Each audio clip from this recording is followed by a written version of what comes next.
33 कोटि देवी देवता में अगर सबसे जल्दी राजी होने वाले देव हैं तो देव अधिदेव महादेव, स्वयं शिव।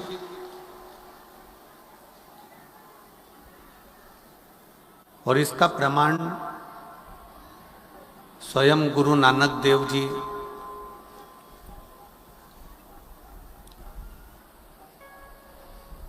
जब महाराष्ट्र की पवित्र भूमि पर पहुंचे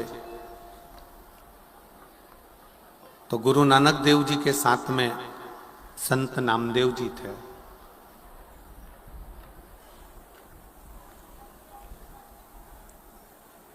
ओंडा नागनाथ में गुरु नानक देव जी भी बैठ गए और संत नामदेव जी भी बैठ गए।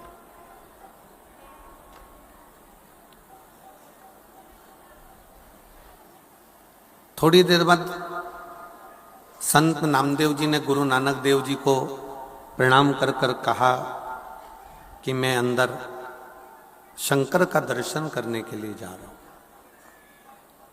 मत्था टेक कर आता हूं। गुरु नानक देव जी बोले ठीक है जाओ। अब संत नामदेव जी जब मत्था टेकने के लिए नागनाथ के मंदिर में, शंकर जी के मंदिर में पहुंचे तो वहीं पर भक्ति में इतने लीन हो गए कि वो भजन गाने लगे, नाचने लगे, कूदने लगे।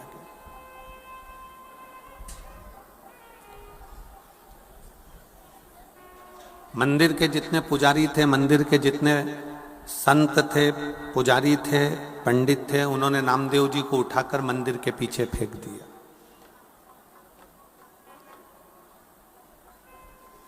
और मंदिर के पीछे उनको ले जाकर फेंका।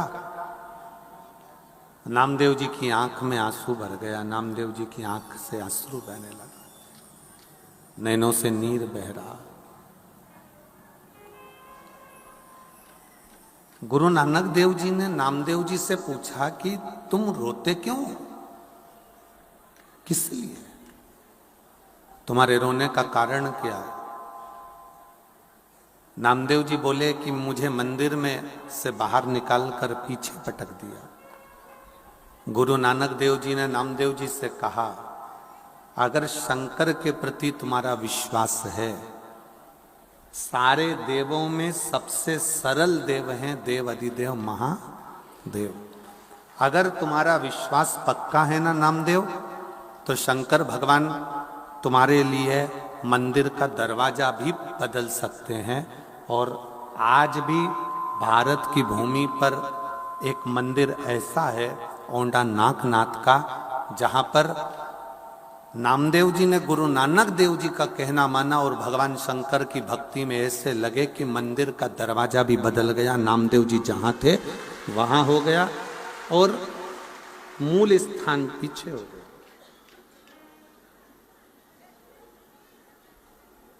शिव महापुराण की कथा कहती है, एक संत, साधु, सन्यासी, तपस्वी, साधक, उपासक जब अपनी वाणी से कुछ कहते हैं ना तो वो गलत नहीं होता। जैसे अभी श्री माननीय गोपाल जी कांडा जी कह रहे थे कि संत ने 2 रोटी दी और चटनी दी कि इससे खा ले। अब समझने वाला समझ जाता कि वो 2 रोटी नहीं, 2 बालक ही एक संत ने गोदी में डाल दिए हैं कि ये 2 गोदी में बालक आ गए।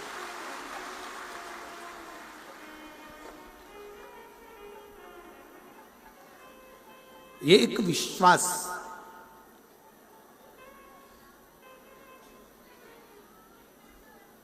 आज भी भारत की भूमि पर ऐसा मंदिर है ओंडा नागनाथ का, महाराष्ट्र में, जो मंदिर उल्टा है, बिल्कुल विपरीत। किसके लिए? एक संत के लिए, एक साधु के लिए, गुरुजन के लिए, तपस्वी जन के लिए।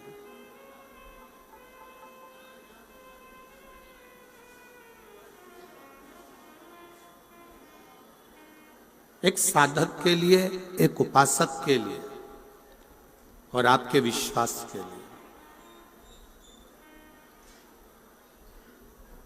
जब आपका भरोसा, जब आपका विश्वास दृढ़ होता है जब आपका भरोसा भगवान के प्रति दृढ़ होता है तो भगवान को मिलने में देरी नहीं लगती है, वो मिलता है।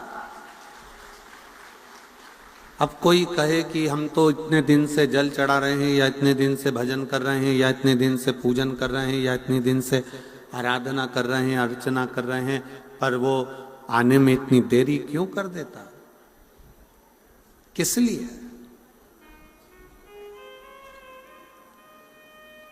एक बच्चे को भूख लगी है,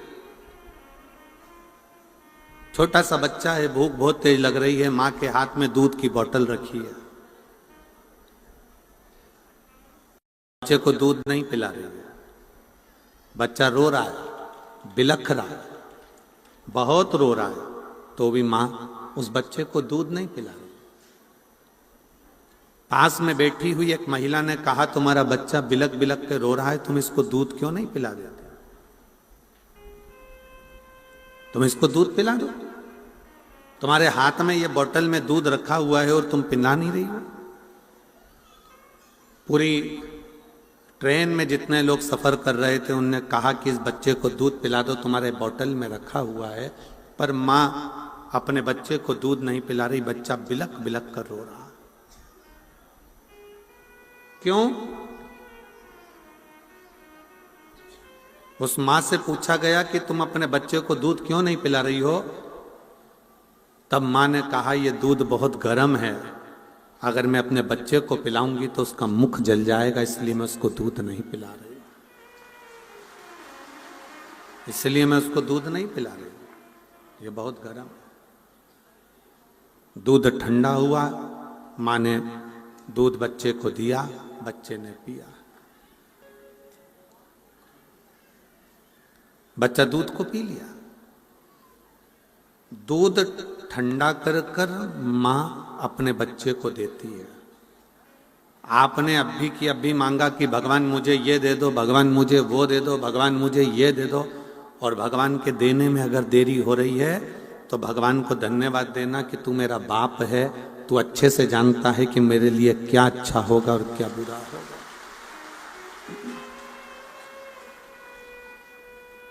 मेरे लिए क्या श्रेष्ठ है और क्या श्रेष्ठ नहीं है, ये आप जानते हो, आप पहचानते हो।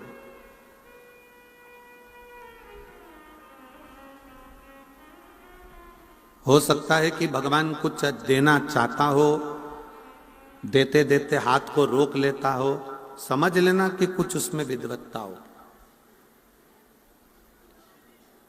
कुछ उसमें श्रेष्ठता हो, और देगा। जो तुम्हारे लिए श्रेष्ठ है वो देगा, उसकी श्रेष्ठता होगी।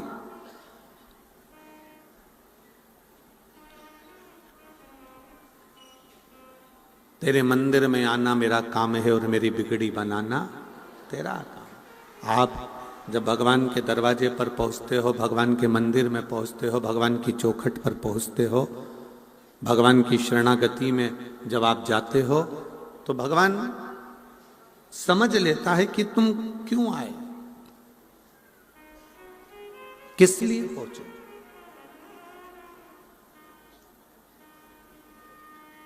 एक बार मां जगतजननी जगदम्बा माता पार्वती जी भगवान शंकर के साथ में कैलाश पर बैठी हुई थी,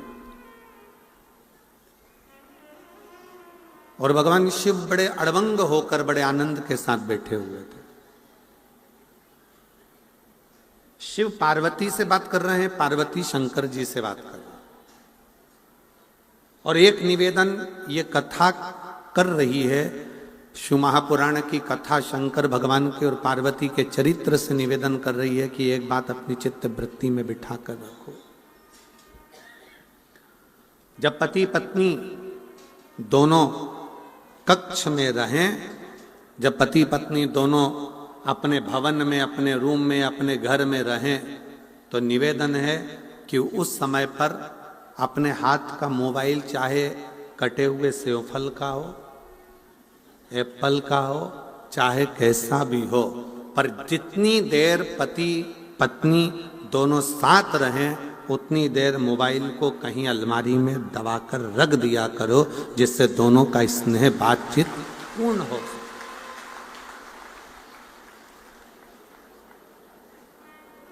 हमने पहले भी एक कथा में कहा है कि मोबाइल जब से आया है इसने बहुत सी चीजों को बंद कर दिया। हमने पहले भी कथा में कहा जब से मोबाइल आया इसने बहुत सी चीजें खत्म कर दी। गोविंद जी, गोपाल जी, मोबाइल आया, पहले के समय में लोग मोबाइल, पहले रेडियो सुनते थे छोटा सा, अब मोबाइल आया तो रेडियो खत्म हो गया। पहले लोग पंचांग देखते थे, अब पंडित लोग पंचांग नहीं देखते, अब डायरेक्ट मोबाइल में देख लेते हैं। पंचांग, मोबाइल आया, पंचांग खत्म हो गया। पंचांग खत्म हुआ, रेडियो खत्म हुआ।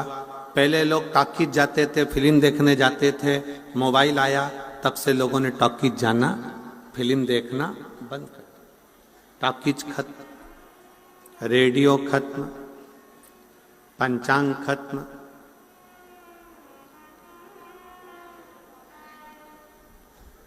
पहले लोग पत्र का इंतजार करते थे, अब मोबाइल पे बात करते हैं तो पत्र भी खत्म। मोबाइल आया, रेडियो खत्म हो गया, फिल्म खत्म हो गई, यहाँ तक कि पंचांग खत्म हो गए। और बचा कुचा था, पहले लोग टॉर्च लेकर चलते थे, जब से मोबाइल आया तब से टॉर्च भी खत्म हो गई। मोबाइल आने से टॉर्च खत्म हो गई, रेडियो खत्म हो गया, सब कुछ खत्म हो गया।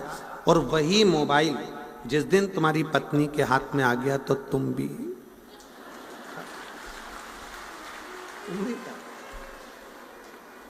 इसलिए सावधान इंडिया, थोड़ा सावधान रहिए।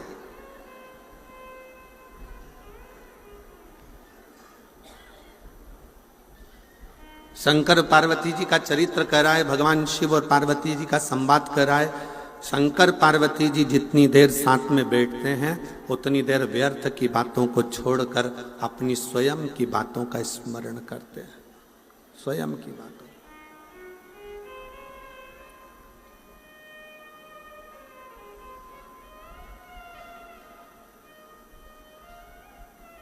और शंभु शरणे पड़ी मांगू घड़ी रे दुख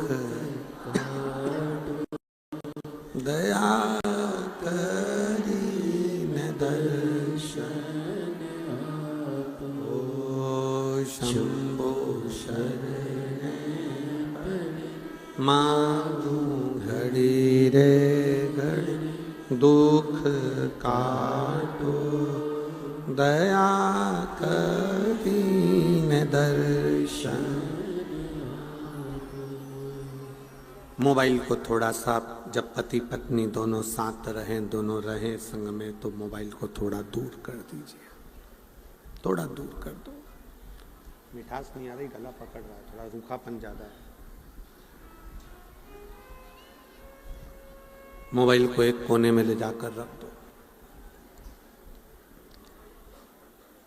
शिव जी और पार्वती माता, जगत जननी जगदम्बा और शंकर दोनों बैठे हैं, दोनों, और दोनों अपनी अपनी बातें कह रहे हैं। और उस बातों में पार्वती जी ने शंकर भगवान से बहुत से प्रश्न किए। बहुत से प्रश्न।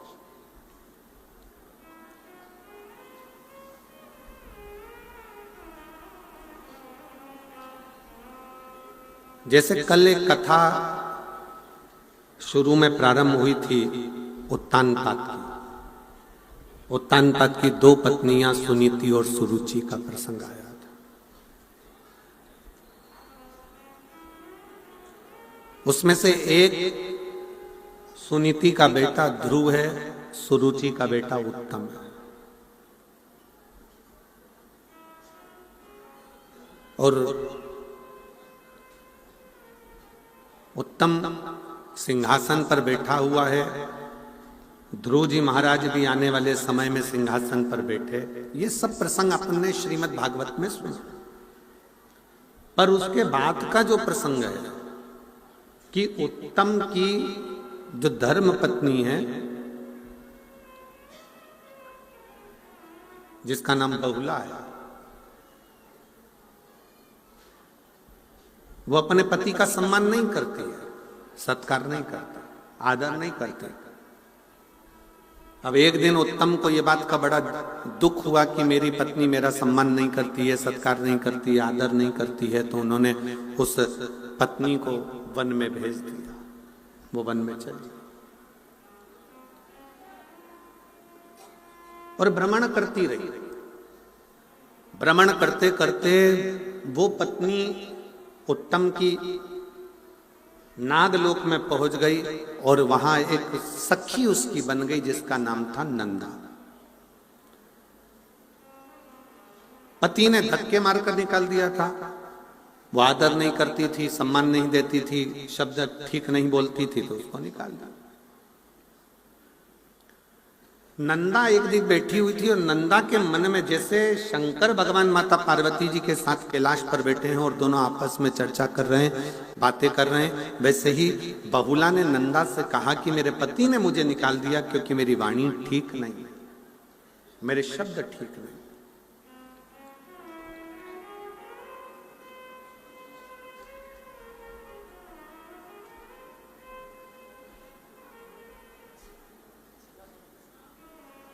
बहुला कहती है कि मैं कैसे अपने पति के पास वापिस पहुंच सकती, कैसे? अभी एक कथा के प्रसंग में आपको कहा कि पति पत्नी जब भी रहें साथ में तो मोबाइल को उठाकर किसी अलमारी में कोने में पटक दो।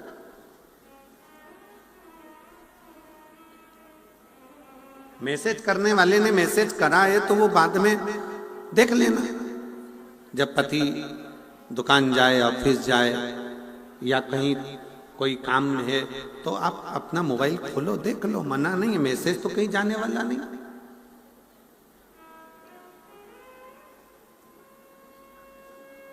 आज अदालत में जितने प्रॉपर्टी के केस नहीं है, आज अदालत में जितने चोरी के केस नहीं है, प्रॉपर्टी के केस नहीं है, जितने जमीन जायदाद के केस नहीं है, जितने कत्ल के केस नहीं है, आज अदालत में सबसे ज्यादा केस नए लड़का लड़कियों के तलाक के चल रहे हैं। आज अदालत में सबसे ज्यादा केस अगर चल रहे हैं तो वो तलाक के चल रहे हैं।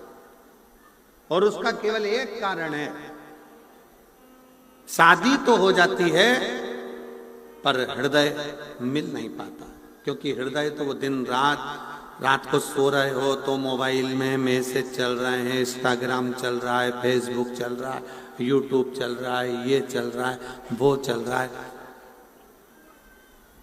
थोड़ा सा आप सबको मालूम है, लड़की और लड़के की जब शादी होती है तो सबसे ज्यादा जेवर माँ बाप अपनी बेटी को देते हैं और सबसे ज्यादा जेवर सास ससुर अपनी बहू को देते हैं। मालूम है कि नहीं मालूम है? जम के तो बोलो जरा।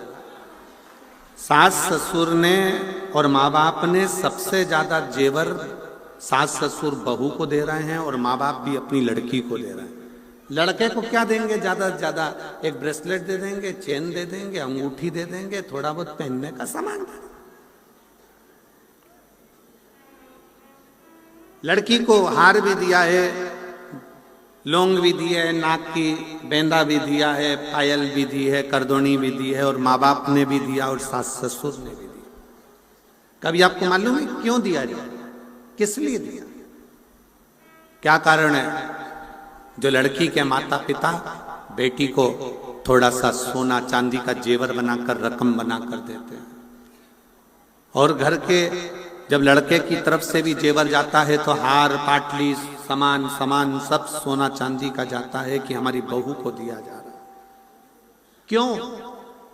उसका केवल एक कारण है, लड़की के माँ बाप जब लड़की को सोना देते हैं या जेवर देते हैं तो देने का कारण केवल इतना सा रहता है, साहब मेरी बेटी ये जो जेवर दिया है ना इससे भी ज्यादा कीमती है, इसलिए इस जेवर का कोई मायना नहीं, इसलिए इस जेवर को दिया जाए। ये जेवर हमने इसलिए दिया है कि ये मेरी बेटी के आगे शून्य है। ये लड़की के माँ बाप जेवर देकर कहते हैं कि ये जेवर के आगे मेरी बेटी प्रथम है, ये जेवर शून्य है। और सास ससुर अपनी बहू को हार, पाटली, करधोना, मांग का टीका, सारा जेवर, चुन्नी बैस सब देते हैं। क्यों देते हैं? क्योंकि सास ससुर कहते हैं बेटी तू हमारे घर में आ रही है, इस जेवर की जितनी कीमत नहीं है जितने हमारे घर में रहने वालों की इज्जत की कीमत है, संस्कारों की कीमत है। जेवर गया वापिस आ सकता है पर इज्जत गई वापिस नहीं आ सकता। घर के संस्कार चले गए वापिस नहीं आ सकते, ये जेवर तो फिर आएगा, फिर मिल सकता। सिरसा वालों 5 दिन की कथा हो गई, 2 दिन बचे, कल परसों। कल कथा का 6ठा दिन हो जाएगा जिसको हमारी शिव महापुराण में शिवरात्रि कहते हैं। कल कथा की शिवरात्रि हो जाएगी, परसों सुबह 8 बजे से 11 बजे तक कथा होगी, बाबा का स्मरण होगा, कथा का भजन कीर्तन करके आप अपने घर, हम हमारे घर। पर सिरसा के निवासियों को निवेदन है, क्या पता कौन सा पुण्य, मैं गोविंद जी आपको भी और गोपाल जी आपको भी बहुत बहुत साधुवाद देता हूँ। आपके लिए इतने अच्छे अच्छे पत्र आते हैं, मैं पढ़ता हूं तो मुझे आश्चर्य होता है। ना जाने कौन सा पुण्य प्रबल हुआ जो आपके क्षेत्र में ये 2 बेटे ऐसे हैं जिनके माध्यम से ये कथा और सत्संग आपको तारा बाबा की कुटिया में मिलेगा।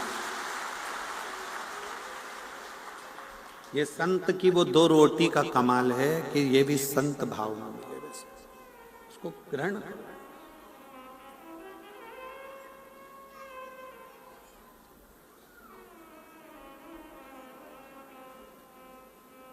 एक मिलिट्री का लड़का आया है, आर्मी का।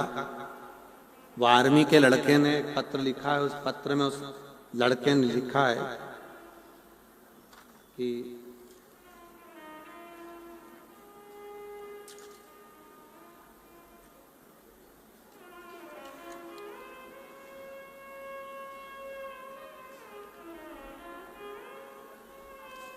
इस आर्मी के लड़के ने एक पत्र में लिखा है, मैं पंकज तिवारी हूं, ग्राम पूरे सुखमन, पोस्ट एली परसोली, जिला गोंडा से हैं, आ जाइए एक भाई पत्र जाना। इस बच्चे ने लिखा है, गुरुजी हमने आपकी कई कथाएं सुनी हैं और स्मरण भी किया है। मैं भारतीय सेना में हूं, पर जो व्यवस्था, मैं कांडा जी को धन्यवाद देना चाहूंगा कि जो व्यवस्था इस तारा बाबा की कुटिया में हुई वो व्यवस्था कहीं प्राप्त नहीं।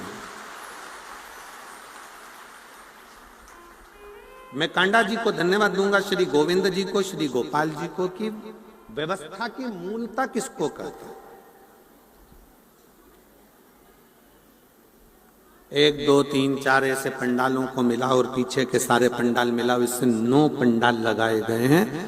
और 9 पंडाल में भक्तों के बैठने की व्यवस्था, उनकी आराम से सोने की व्यवस्था, भोजन व्यवस्था, ये सारी व्यवस्थाओं की मूलता कितनी विचित्र है।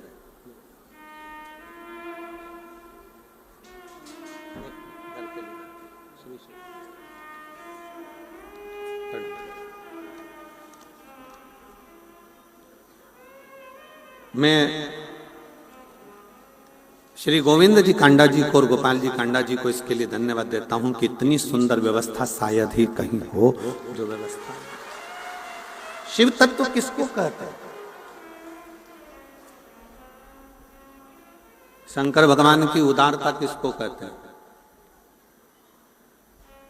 कोई पुण्य सिरसा वालों के होंगे, कोई पुण्य और बहुत प्रबल होंगे जो बाबा देव अधिदेव महादेव ने कृपा कर कर ये दूसरे वर्ष में शिव महापुराण की कथा सुनने का सौभाग्य दिया।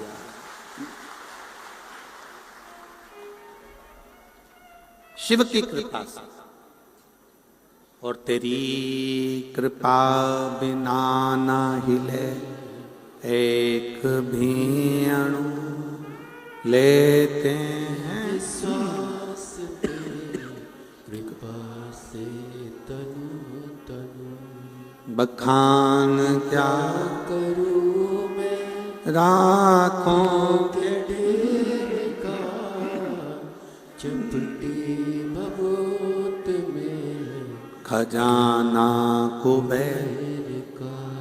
हे गंगधार मुक्ति द्वार ओंकार तू, बोले ओंकार तू, आयो शरण तियारी शंभु तार तार तू।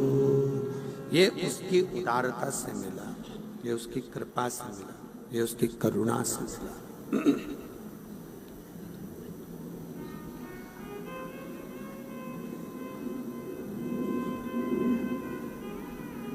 बहुला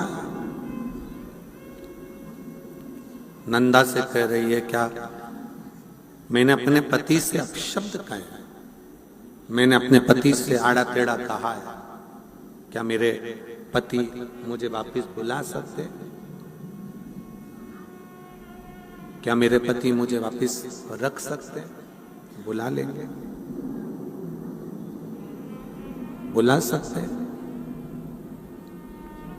नंदा ने कहा, जो दुनिया में कोई नहीं कर सकता वो स्वयं देवाधिदेव महादेव कर सकते हैं, स्वयं शिव।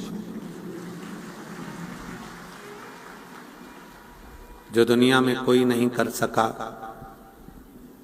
जो दुनिया में कोई नहीं कर पाया, वो केवल एक शंकर कर सकते हैं। मेरी जीजियों, मेरे जीजाओं, मेरी बेटियों, बेटाओं, मेरी माताओं, सबसे ज्यादा जरूरी है हमारा अच्छा व्यवहार।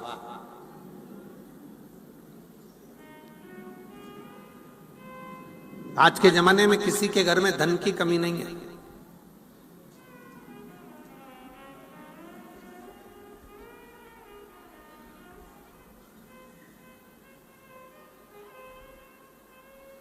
आज के जमाने में सबसे बड़ी कमी है व्यवहार की।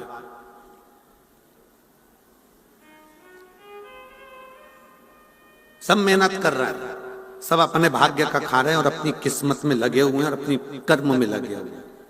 सब खूब मेहनत कर रहे हैं, खूब कमा रहे हैं, खूब खा रहे हैं, पर सबसे ज्यादा कमी हो गई है अच्छे व्यवहार की। मेरे शिवजी जैसा व्यवहार लेकर आओ। गले में विष भरा पड़ा है शंकर भगवान के और मस्तक पर गंगा रखी हुई है। कितना भी क्रोध तुम्हारे कंठ पर हो, पर भेजा ठंडा रखिए गंगा जैसा। भेजा ठंडा।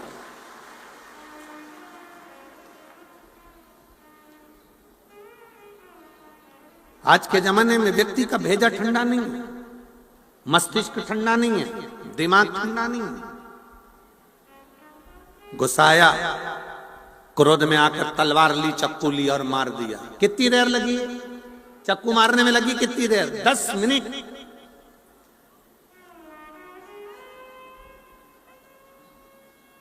10 मिनट चक्कू मारने में लगा। गया, दौड़ा, चक्कू ढूंढा, लाया और गोपा, और वो व्यक्ति मर भी गया, चले भी गया, समाप्त भी हो गया। मालूम पड़े 10 मिनट चक्कू मारने में लगे। पर ईमानदारी से बोलो, क्या केस, अदालत का केस क्या 10 मिनट में निपट जाएगा? जम के तो बोलो जरा। नहीं। कितना समय लग जाएगा? 10 साल। 10 मिनट के क्रोध ने 10 साल बर्बाद कर दिए। 10 मिनट के क्रोध ने 10 साल पीछे धकेल दिया, तुम्हारे बच्चों को भी, परिवार को भी, कुटुंब को भी, कबीले को भी और सब। हम उसको संयमित ही नहीं रखता है।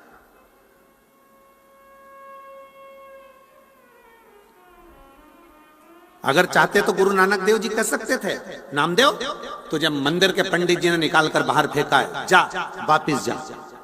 पर नामदेव जी को गुरु नानक देव जी ने शांति का पाठ पढ़ाया, शीतलता का पाठ पढ़ाया। जो बोले सो निहाल। गुरु नानक देव जी ने शांति का पाठ पढ़ाया और गुरु नानक देव जी ने कहा, नामदेव भले तुझे मंदिर से बाहर निकाल दिया पर तू चिंता मत कर, अगर तेरा विश्वास पक्का है, तेरा भरोसा पक्का है, तो वो मंदिर में रहने वाला शंकर भगवान भी तेरे लिए मंदिर का गेट पलट देगा। और पलटा।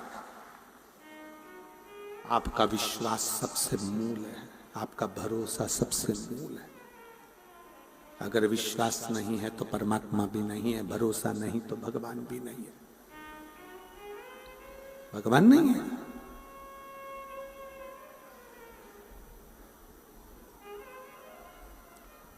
उत्तानपाद के बेटे उत्तम की पत्नी बहुला ने नंदा से कहा, क्या मुझे मेरा पति वापस मिल सकता है? हाँ, शिव मिला सकता है।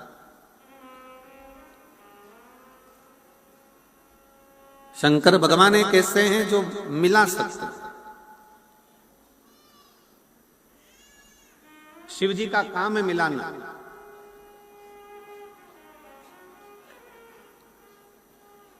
शंकर भगवान का काम है मिलाना।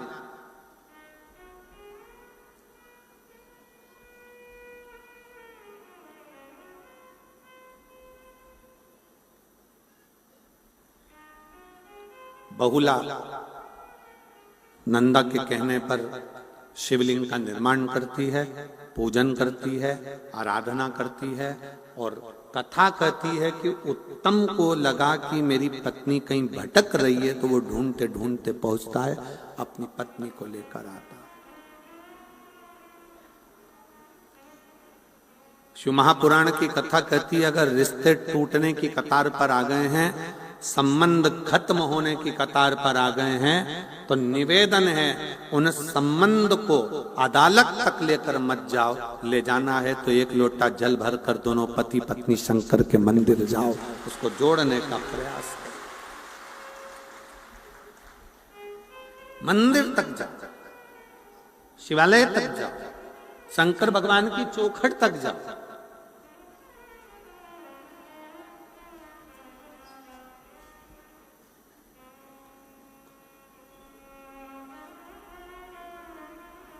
कितनी अकड़ से लोग कहते हैं, आन दे मेरा समय मैं दिखा दूंगा तेरे को,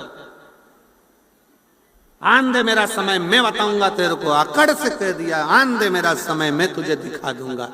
छाती में दर्द हुआ, हॉस्पिटल ले गए, डॉक्टर ने कहा समय आ गया,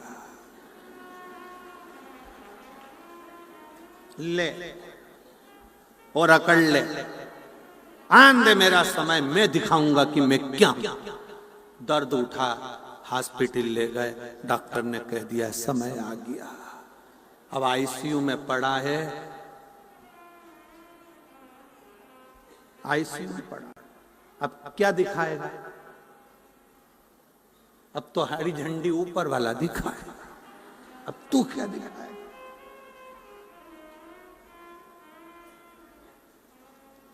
ये तो उसमें का हाल हो गया ना कि टीचर ने सारे बच्चों से कहा, सारे बच्चे कल क्रिकेट पर निबंध लिखेंगे, तैयारी कर कर आना।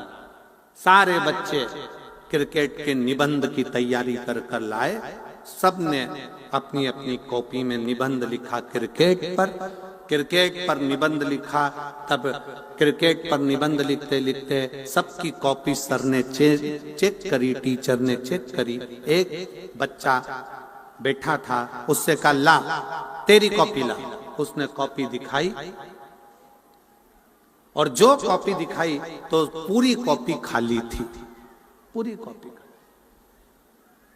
और नीचे लिखा था पानी गिरने के कारण मैच स्थगित कर दिया गया।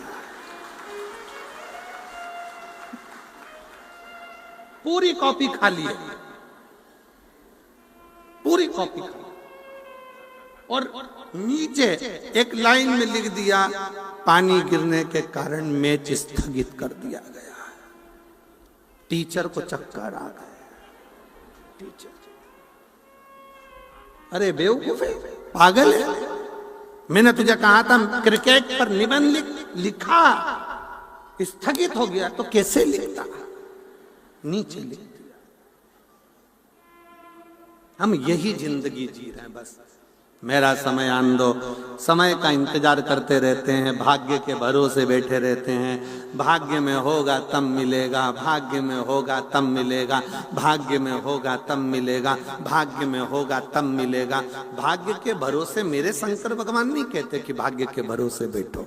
मेरे शंकर भगवान कहते हैं अपना कर्म करो, मेहनत करो। जब मेहनत करोगे तो भाग्य खुद लिखोगे, कोई दूसरा नहीं लिखेगा। आप मेहनत ही नहीं कर रहे और बैठे भाग्य के भरोसे।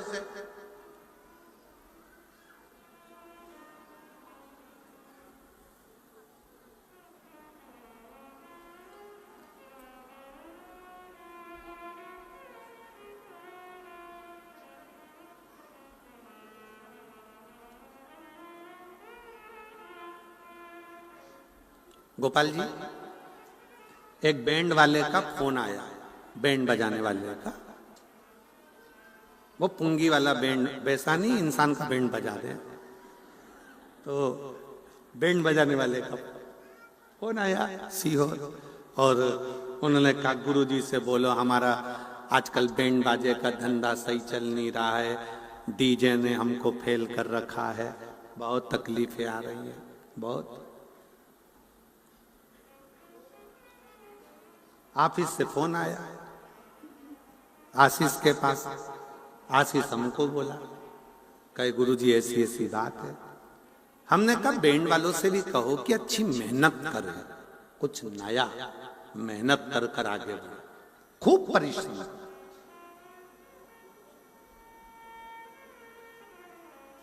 आप मानेंगे नहीं कि इतनी मेहनत वो बैंड वाले ने करी। अलग अलग तरह का वाद्य यंत्र लाया, अलग अलग तरह के वाद्य यंत्र बजाना चालू करा, सोशल मीडिया पे अपना प्रचार करना प्रारंभ करा। आज उस बैंड वाले के पास रत्ती भर समय नहीं है कि कहीं जा सके, अपने कर्म। हम भाग्य के भरोसे ना बैठे, आएगा देखा जाएगा, किस्मत में होगा तो देखेंगे, भाग्य में होगा तो मिल जाएगा, भाग्य में होगा तो मिल जाएगा, भाग्य में होगा तो मिल जाएगा ना। शिव महापुराण की कथा कहती है मेहनत करिए, परिश्रम करिए और पूर्ण परिश्रम करिए। आप अपने भाग्य को लिखने का हक रखते हो खुद।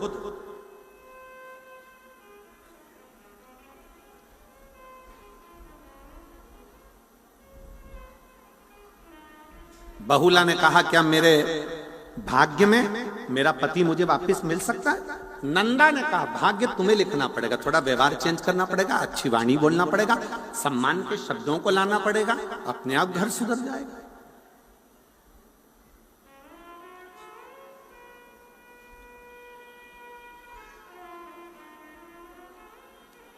पहले के संबंध आज के संबंध जमीन आसमान का अंतर है। पहले के संबंध में लड़का लड़की को नहीं देखता था, लड़की लड़के को नहीं देखती थी। गए यहाँ पर बैठी होंगी कई बुजुर्ग मेरी माताएं, बूढ़ी बूढ़ी माताएं मेरी बैठी होंगी जो ये जानती हैं। चाय की ट्रे लेकर गए, लड़की ने नीचे रखी चाय की ट्रे, और जो चाय की ट्रे लड़की ने नीचे रखी, चाय की ट्रे रखकर लड़के ने लड़की को निगाह भर कर देखा, लड़की ने लड़के को देखा, ना बोले ना चाले, और शादी पक्की हो गई।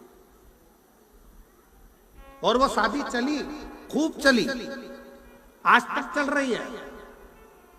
जितना तो नवयुवक लड़के लड़कियों में, जितना तो नवयुवक बेटा बेटियों में, जितना तो नवयुवक बहुओं और बच्चों में प्रेम नहीं, उतना तो घर के बुजुर्ग में, सास ससुर में, बूढ़े बूढ़ों में स्नेह है। इतना प्रेम है। बोलो री जीजी वो सही है कि गलत? इतना प्रेम है उनका, इतना प्रेम कि अगर वो मान लो कहीं चली भी जाए मान लो अगर बुजुर्ग हो गई, बूढ़ी हो गई माँ, बुजुर्ग है, और अगर वो मान लो कहीं चली भी गई तो तुरंत बार बार पूछेंगे काय को जा रही है, क्या करेगी जाकर वहां, क्या करना जाकर। और एक नवयुवक लड़का लड़की, एक नवयुवक बहू बेटा, पत्नी अगर चली गई तो ये तुरंत दोस्तों को फोन लगा कर कहते चलो जरा सिरसा घूम के आ गए। अंतर है, बहुत अंतर है दोनों में।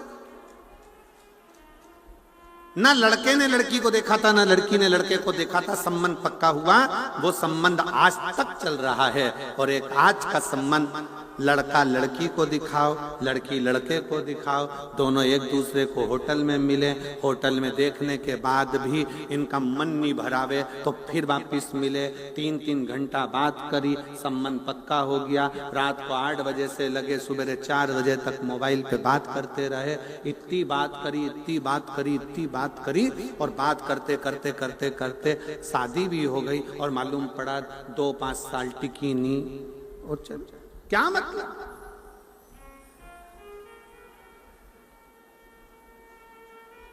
क्या मतलब? संबंध प्रेम के होना चाहिए, स्नेह के होना चाहिए। और जब प्रेम का संबंध हो, प्रेम का संबंध जब बना रहे तो उसका एक सुख अपने आप रहता है, अपने आप। आज का जमाना तो इतना विचित्र हो गया कि लोग आपस में ही डर के मारे संबंध निभाते हैं। एक पत्नी पति से बोली, सुनो मैं ऑफिस जा रही हूं,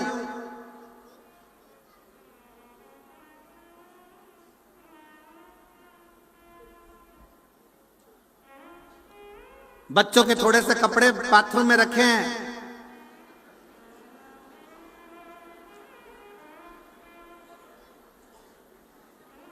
हो सके तो तुम धो देना, नहीं तो मैं आके धो दूंगी। हो सके तो तुम धो देना, नहीं तो मैं आके धो दूंगी। पति बहुत देर तक सोचता रहा, अगर मैंने नहीं धोए तो ये कपड़े नहीं धोएगी, मुझे धोएगी, ये पक्का। क्योंकि धमकी देके गई है, तुमसे धुल जाए तो ठीक, तुम धो देना, नहीं तो मैं आके धो दूंगी। अब इसने ये नहीं करा, कहा कि कपड़े धोऊंगी, तो उतने डिप्रेशन में पड़ गया। आखिर में उसने सोचा अपने बच्चों के कपड़े धो दो, नीचे डाल दे कपड़े, डाल सब दो पर दो।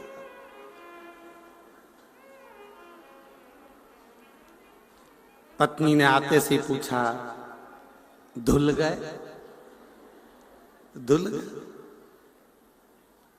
पति बोला, मैं तुझे इतना प्रेम करता हूं। अब ये नहीं बोला कि तुझसे डरता हूं, इतना प्रेम करता हूं, मैंने धो दिया, सब धो दिया। शिव तत्व है, शंकर है, बड़ा अड़भंगा है इसमें।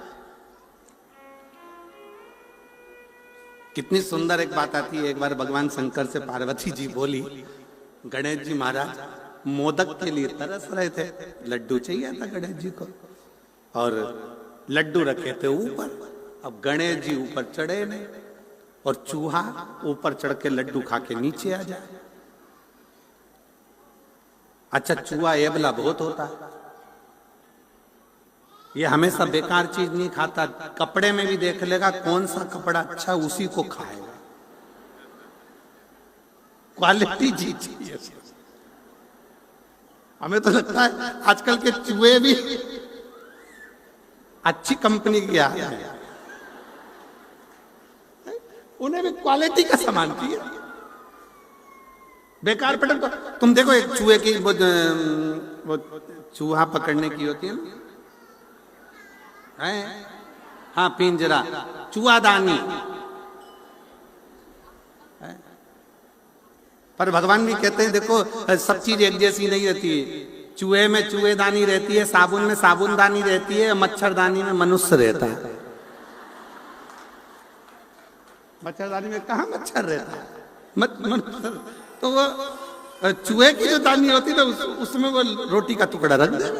अब चूहे इतने समझदार होते हैं, वो टुकड़ा खाने जाते ही नहीं। बोलो जाते क्या? अब तुम डब उसका वो चूहादानी का ऐसा मुंह कर देते इधर। अब वो चूहा इतना होशियार, उधर जाए इधर से घूम के अच्छा टिफिन का माल खा जाता।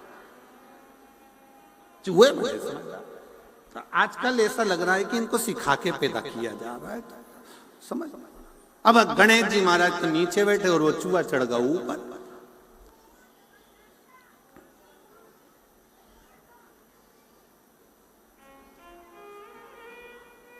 और धोती खावे कुर्ता खावे, खावे नए नए रूमाल, गणेशा मेरी कुटिया में तेरो चूहा करत कमाल, गणेशा मेरी कुटिया।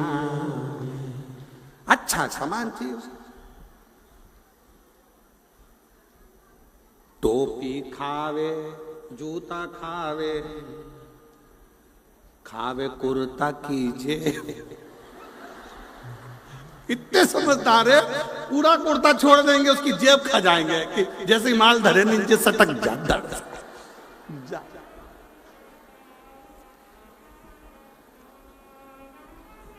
खावे कुर्ता की जेब, गजानंद मेरी कुटिया में तेरो चूहा करत कमाल, गजानंद मेरी कुटिया। अब पार्वती जी ने आवाज लगाई प्रभु भगवान शिव जी से, शंकर जी से कहा शंभु शंभु शंभु शंभु शंभु। शंकर भगवान देखे पार्वती जी को, क्या चाहिए? पार्वती जी बोली गणेश को लड्डू दे दो ऊपर से। ऊपर लड्डू रखे हैं, दे दीजिए। शंकर भगवान ने इतना बड़ा डला जो लड्डू का था उठा लिया।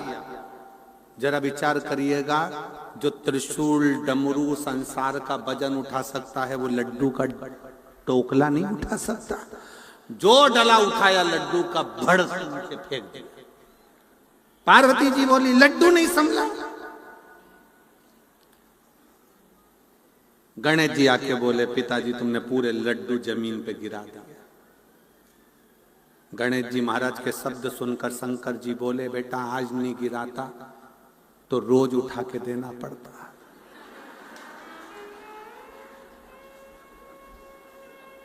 ये उसी में कहा ले, सास ने बहू से कहा मेरी नई बहू आई है, कितनी जोरदार आई है, बेटा क्या क्या बनाना आता है? बहू ने कहा मम्मी सारी चीजें आ जाती है। अच्छा चल आइसक्रीम बना। बहू ने खोली अटैची में से किताब, रेसिपी बुक। 2 लीटर दूध को धीमी आंच में तपाओ। तपाए, बेकिंग पाउडर डालो, हिलाओ, इलायची का एसेंस डालो, हिलाओ, ड्राई फ्रूट्स डालो, हिलाओ, फिर 1 घंटा फ्रिज में रख दो। रख दिया। 3 घंटे बाद सास फ्रिज खोल के पानी पीने गई तो उसमें उसने देखा 1 घंटा रखा था। सास ने पूछा बहू ये मंदिर का घंटा फ्रिज में किसने रखा? बहू बोली मम्मी सिर पे पल्लू लेके बड़े प्रेम से बोली मैंने रखा। तो तूने क्यों रखा? बुक में लिखा था 1 घंटा फ्रिज में रखो। अरे सास बोली अरे तूने जो घोल तैयार करा था उसको 1 घंटा फ्रिज में रखना था और तू मंदिर का घंटा उठा के रखी। शिवजी जानते थे अगर मैंने डला दे दिया तो मुझे बार बार देना पड़ेगा। अगर मैंने डला दिया है तो देना पड़ेगा, फिर देना पड़ेगा।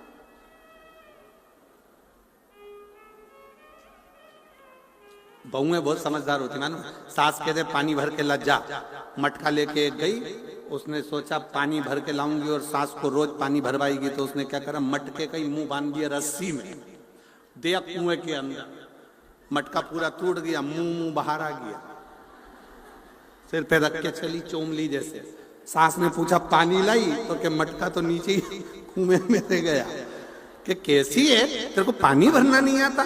बहू ने कहा मम्मी के घर नहीं भर पाती थी। सास ने सोचा रोज 250 रुपए का नुकसान कौन झेलेगा, रहने दे मैं खुद भर लाऊं, मैं खुद भर के। कौन मुसीबत झेलेगा, कौन झेले मुसीबत को?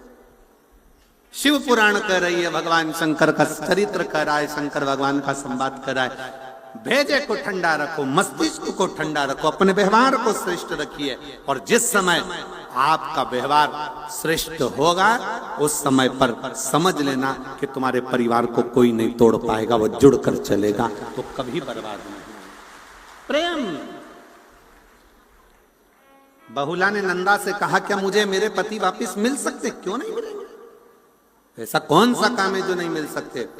शिव की आराधना, शंकर की आराधना करो, और शिव के सिवा कहीं दिल ना लगाना,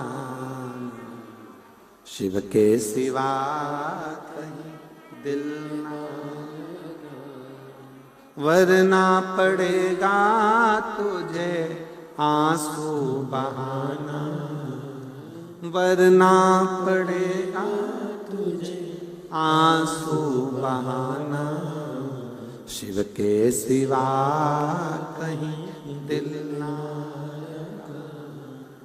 शिव के सिवा कहीं दिल ना। भगवान देवाधिदेव महादेव की भक्ति का बहुला ने शंकर भगवान की जो भक्ति करी, पति का स्मरण आया और पति उसको लेकर घर। रिश्तों को जोड़ो, तोड़ो। पार्वती जी ने भगवान शंकर से कैलाश पर बैठे बैठे बहुत से प्रश्न किए, और शिव जी भी पार्वती को बहुत सी बातें कर रहे। पहले ऐसा होता था, पति ऑफिस से आता था, दुकान से आता था, फैक्ट्री से आता था, तो रात्रि में विश्राम करने से पहले पति पत्नी दोनों बहुत बातें करते थे। व्यापार की, व्यवसाय की, घर की बहुत सारी गहन चिंतन होता था। आज के जमाने में ये सब बंद हो गया। आज के जमाने में पत्नी अपना मोबाइल, पति अपना मोबाइल, बच्चे अपना मोबाइल, और जो व्यवहारिकता होना चाहिए वो व्यवहारिकता सब समाप्त,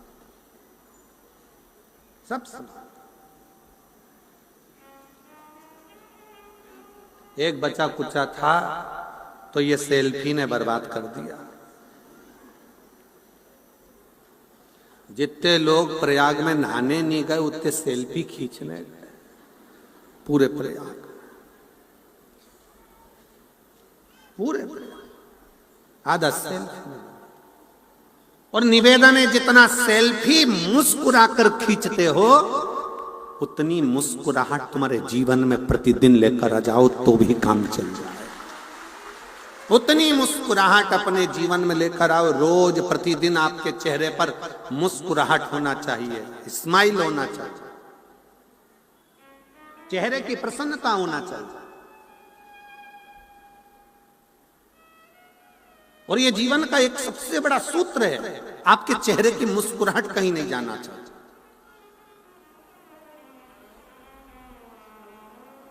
हम इस तारा बाबा की कुटिया में जब देवाधिदेव महादेव की 108 फीट की जब मूर्ति का दर्शन करते हैं तो पूरे भारत में ऐसी मूर्ति नहीं मिलेगी जो इतनी मुस्कुराती हुई दिखती होगी। पूरे भारत में जितनी जितनी बड़ी बड़ी मूर्तियां बनी है, चाहे तुम पूरे भारत की, हरियाणा में भी 2-4 जगह कई जगह बनी हुई है, शुक्रताल वगैरह में बनी हुई है, कहीं कहीं बनी, बहुत सारी शिव जी की मूर्ति बनी, पर ऐसी मूर्ति जो 108 फीट की जिसके चेहरे की मुस्कुराहट आप रूप एक आनंद देते, आप उसके चेहरे की मुस्कुराहट सीख देते हैं भगवान शंकर। भगवान शिव कहते हैं कि प्रेम, स्नेह और मुस्कुराहट ये कभी समाप्त ना करें। आपका प्रेम, स्नेह, मुस्कुराहट बनी रहना।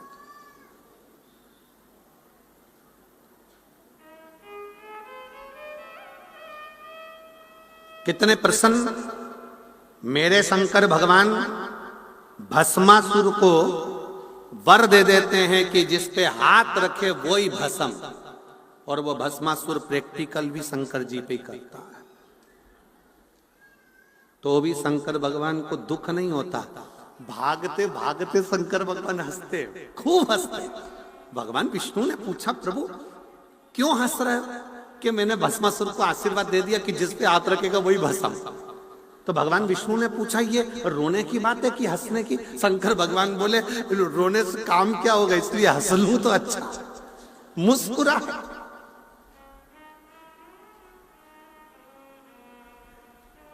यही बहुत।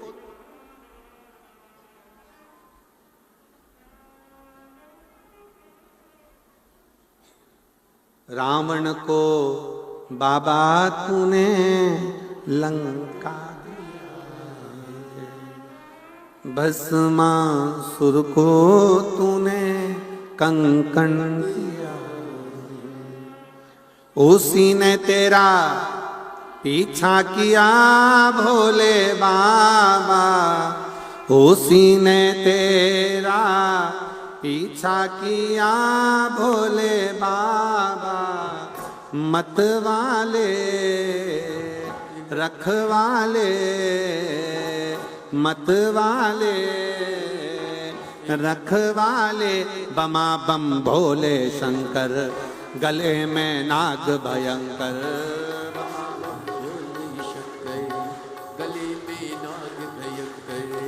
बमा बम भोले शंकर, गले में नाग भयंकर।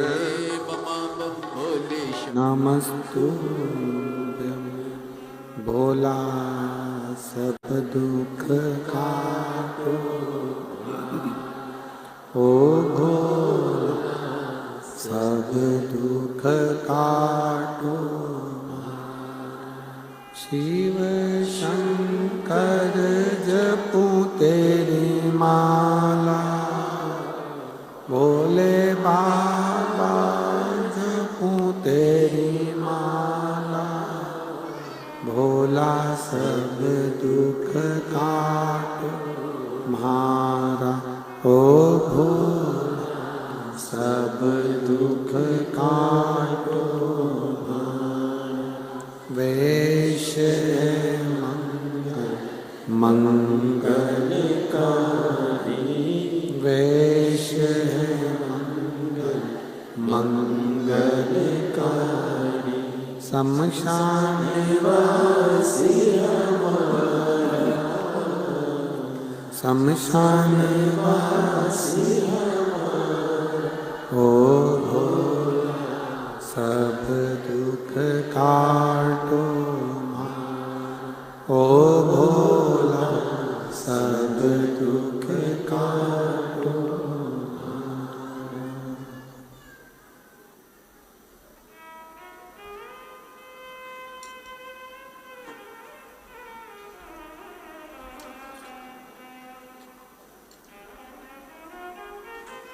भगवान देवादिदेव महादेव भगवान शिव, ओगरदानी त्रिकालदर्शी कैलाश विनाशी शंकर की कथा कर रही है।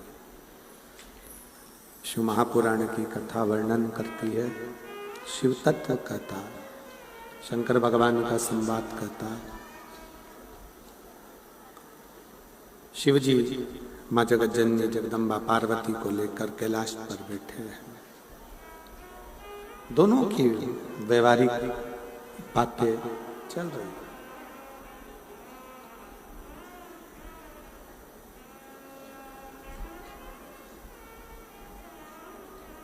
पार्वती जी ने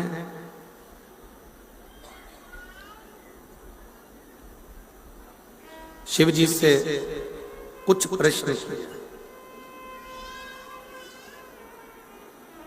और हमने पहले भी कथा में कहा, फिर कहते हैं, जब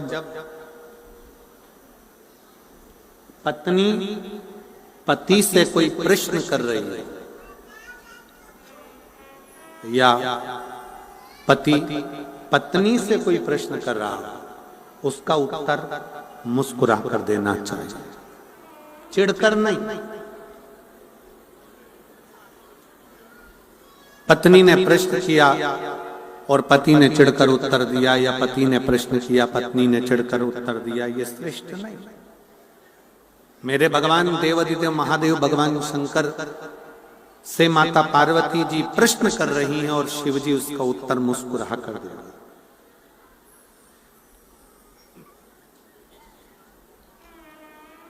भगवान शंकर उसका उत्तर मुस्कुरा कर देते। कहो पार्वती क्या बात है? पार्वती जी कहती हैं, प्रभु एक मेरे मन में एक बहुत बड़ा संशय है।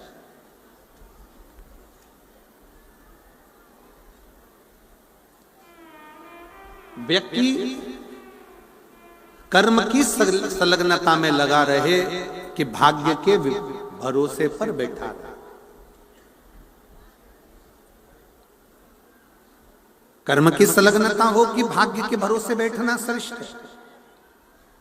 भगवान शंकर कहते हैं, पार्वती एक बात अपनी चित्त वृत्ति में उतार कर रखिए। अपनी चित्त, एक व्यक्ति का जीवन का एक कर्म, भगवान शंकर कहते हैं, जब कोई एक लोटा जल लेकर मेरे मंदिर तक, मेरे शिवालय तक, मुझ तक जब कोई एक लोटा जल लेकर पहुंचता है ना, शंकर भगवान कहते हैं उस समय पर, उस व्यक्ति के घर से निकलने पर, मंदिर तक पहुंचने पर, वो जितना मनन चिंतन करता है हुआ आता है, जो सोचता हुआ विचार करता हुआ आता है, शंकर भगवान कहते हैं कि वो मेरे मंदिर तक पहुंचते पहुंचते उसका कार्य पूर्ण में अपने आप कर देता। और उसका प्रमाण देखिए, एक पत्र है,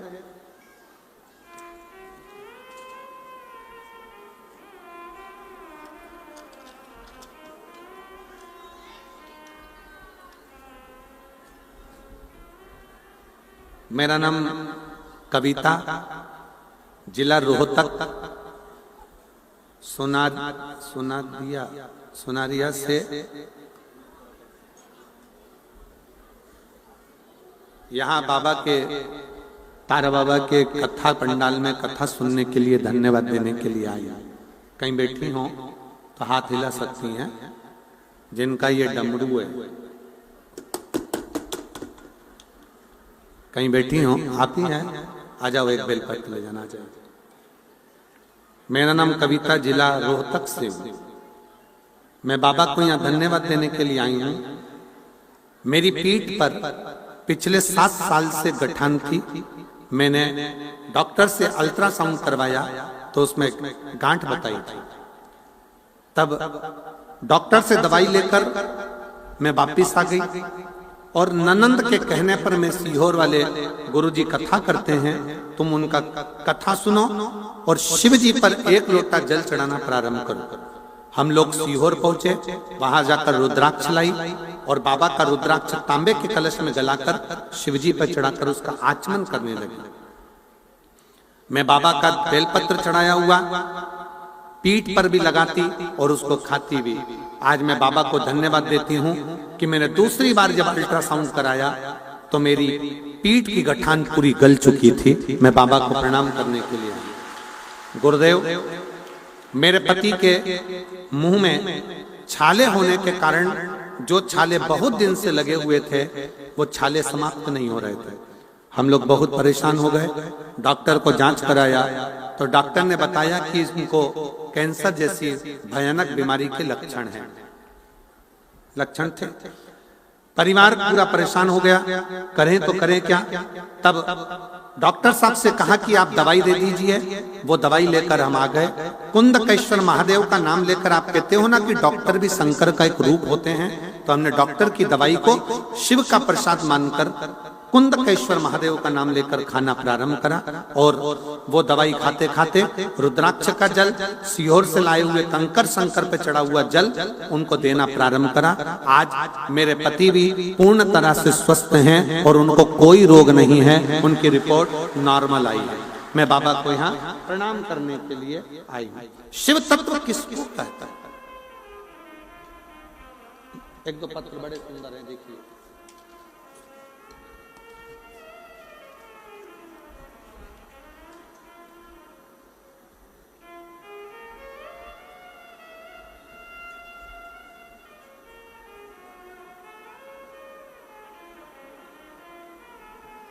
सुशीला देवी तहसील भादरा जिला हनुमानगढ़ से आई हैं।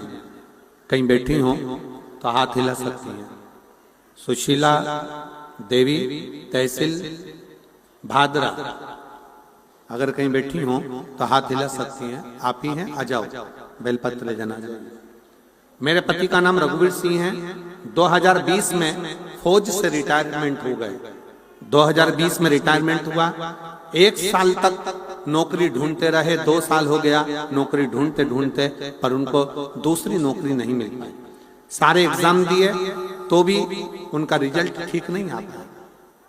तब मेरी मम्मी ने बताया कि टीवी पर आस्था चैनल पर पंडित प्रदीप मिश्रा जी भोलेनाथ जी की कथा सुनाते हैं। मैंने आपकी कथा सुनना शुरू किया। मेरे पति रोज शिव जी के मंदिर जाते, 1 लोटा जल चढ़ाते, भोलेनाथ से प्रार्थना करते। जैसे जैसे भर्ती आई वैसे वैसे एग्जाम देते रहे, फिर भी 1-2 नंबर से रह जाते। 2023 में फिर हम लोग कुबेरेश्वर धाम गए और कुबेरेश्वर धाम में जाकर बाबा भोलेनाथ से प्रार्थना की और श्री शिवाय नमस्तुभ्यम का जाप 108 बार किया।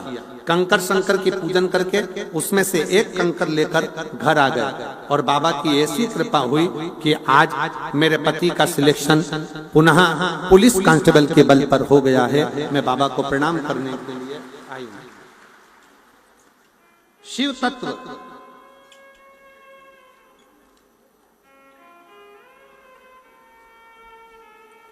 और मैंने तेरे ही भरोसे बाबा, तेरे ही भरोसे हवा बिच उड़ती जावांगी बाबा, डोर हथो छड़ी में कटी जावागी भोले, मैं तेरी भक्त शंभो, मैं तेरी भक्त। हवा बिच उड़ती जावांगी बाबा, डोर छड़ी में कटी जावांगी भोले, मैं तेरी। शिव तत्व कह रहा है भगवान शंकर का चरित्र का। आपका जितना विश्वास है, आपका जितना भरोसा है, आपकी जितनी दृढ़ता है, शिव को मिलने में देरी नहीं लगती है।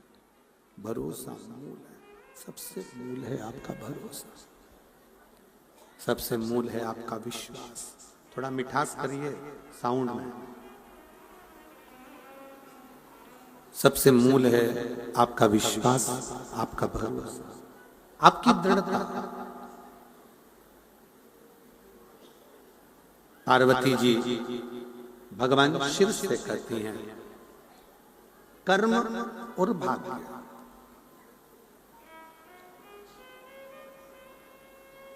केवल भाग्य के भरोसे नहीं बैठते। शिव भगवान शंकर कहते हैं अपनी मेहनत को, अपनी लगन को 4 गुना बढ़ाइए। मेरे बेटा बेटी जितने कंपटीशन एग्जाम में बैठ रहे हैं, जितने बच्चे 10th 12th का एग्जाम दे रहे हैं, जितने बच्चे कुछ नया करने का अगर जज्बा रखते हैं, तो उनसे निवेदन करूंगा कि अपनी मेहनत को बढ़ाओ, अपने परिश्रम को बढ़ाओ, अपनी लगन को बढ़ाओ।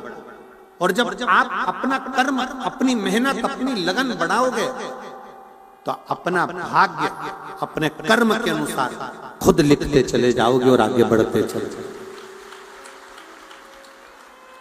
संसार में कई लोग ऐसे हैं जो अपने भाग्य के भरोसे पर बैठे रहते हैं। देखा जाएगा, होगा, भगवान जब चाहेगा तब करेगा, भगवान जब चाहेगा तब करेगा। ना ना ना, मेहनत अपने को करो, परिश्रम अपने को करो।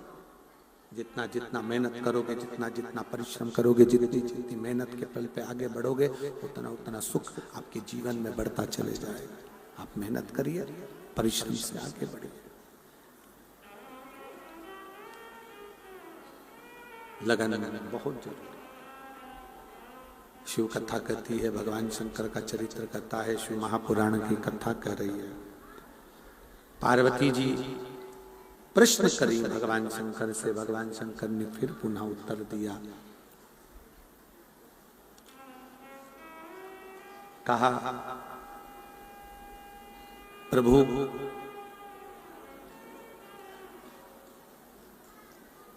क्या भगवान भाग्य लिखकर नहीं भेजता है?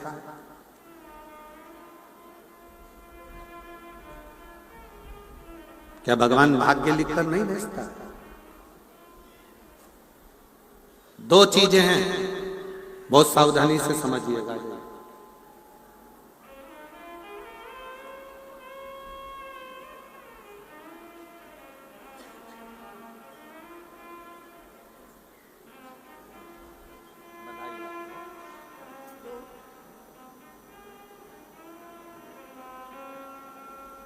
श्री शिवाय नमस्ते।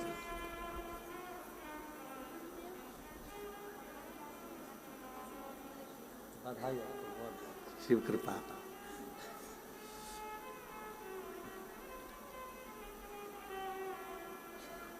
माता पार्वती जी ने पूछा भगवान शिव जी से, क्या विधाता भाग्य लिखकर नहीं भेजता? शंकर भगवान कहते हैं, पार्वती जी दो चीजें हैं, एक पेन का लिखा हुआ और एक पेंसिल का लिखा हुआ। पेन का जो लिखा हुआ है उसको कोई मिटा नहीं सकता, पर जो पेंसिल का जो लिखा हुआ होता है उसको मिटाकर फिर लिखा जा सकता। पार्वती जी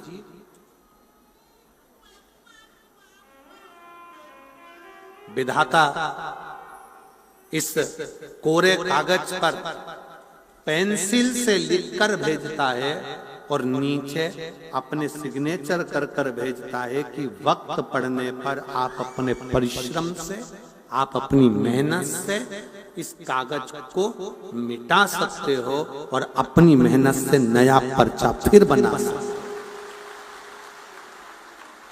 कोई दूसरा नहीं। शिव महापुराण की कथा कहती है, शंकर भगवान पार्वती जी से कहते हैं, खांसी हमें चली है तो हमें खांसना है, छींक हमें आई है तो हमें छींकना है, सिर हमारा दुखा है तो गोली भी हमको खाना है, पेट में दर्द हमारे हुआ है तो दवाई भी हमको लेना है। उसी तरह अपना सुख और अपना दुख अपने को ही भोगना है, कोई दूसरा नहीं भोगता है। अपने कर्म का अपने को ही धारण करना। क्या काम हो जो हो नहीं सकता?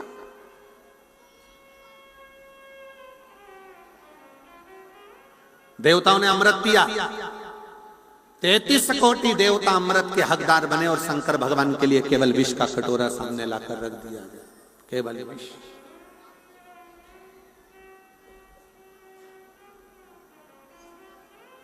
और विष का कटोरा जब शिव जी के सामने आया है, विष का कटोरा जब सामने रखाया है, तब पार्वती जी पूछ रही हैं भोलेनाथ जी से, ये हलाहल विष, इतना भयंकर विष आप पियोगे?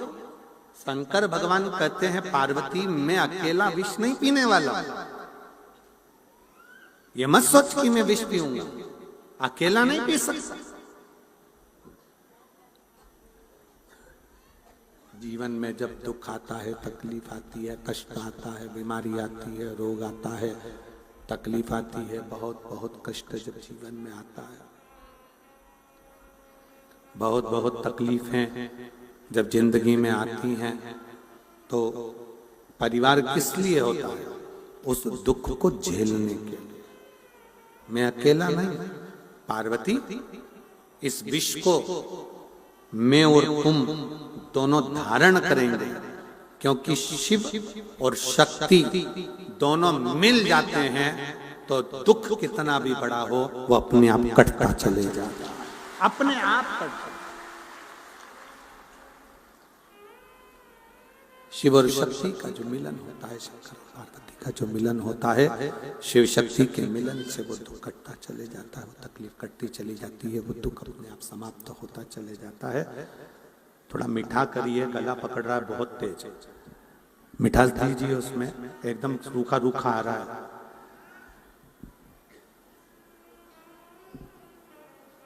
शिव और शक्ति का जहां मिलन होगा, शिव शक्ति दोनों मिलेंगे तो दुख कटता चला जाता।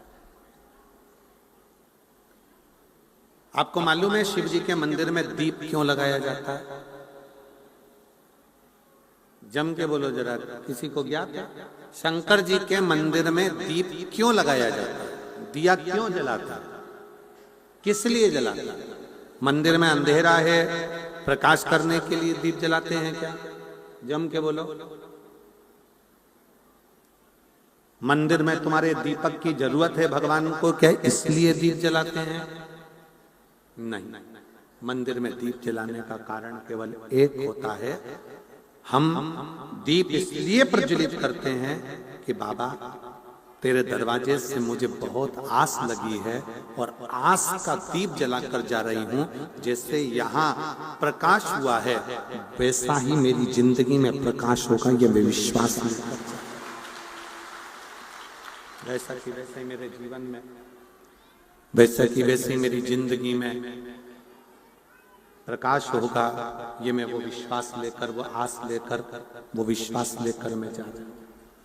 मेरे जीवन में भी एक अलग से एक ऊर्जा, मेरे जीवन में भी एक विश्वास सम्मुख में प्रकट होगा, ये आस लेकर मैं जा रहा हूं।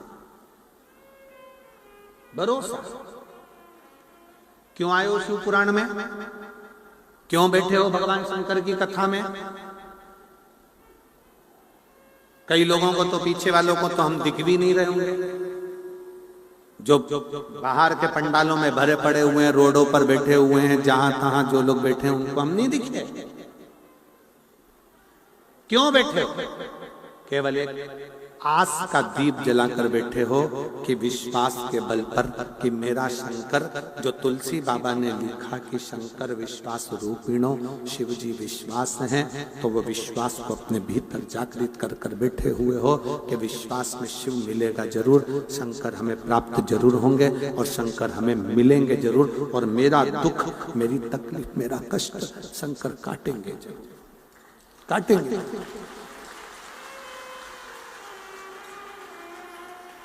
दुख मिटेगा जरूर, कष्ट मिटेगा जरूर। एक विश्वास शिव के प्रति जागृत करिए, एक विश्वास शंकर भगवान के प्रति जागृत करिए, भरोसा जागृत करिए। शिव पुराण कहती है, भगवान शंकर कहते हैं, पार्वती तुम कह रही हो कि कर्म और भाग्य दोनों ही प्रबल हैं, पर उसमें सबसे ज्यादा प्रबल है आपका कर्म, आपका कर्म। एक विदल और उत्पल दो असुर हुए, दोनों प्रबल थे, दोनों की विद्वत्ता प्रबल थी।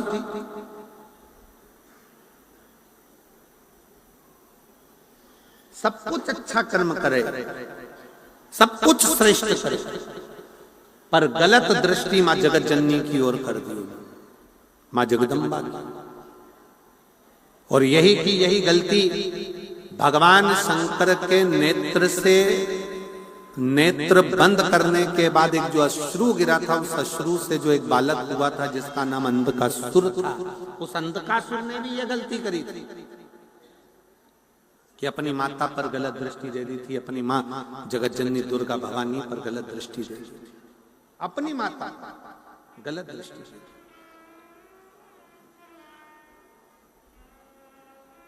शिव महापुराण की कथा कहती है,